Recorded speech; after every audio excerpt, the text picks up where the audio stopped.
Holy hell, lads. Been sitting here for about 2 hours waiting for this thing to play up.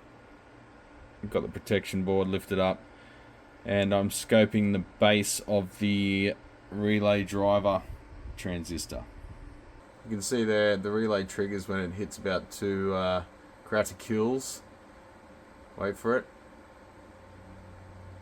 Click. And then it settles at 4 graticoules, which is about 9 volts. So something's dragging that down. I don't know what it is. So now the fun starts. Yay! It's been a month for really difficult repairs. Almost nothing has been straightforward. Everything's had gotchas and stuff that popped up afterwards, and it's been really stressful because I'm trying to get everything done before I go to Japan. And of course, all the more difficult jobs have presented themselves, which always seems to be the way. But you know, that's the life we chose. Yeah, blah blah blah, whatever. Hopefully the next one will be a bit more fun.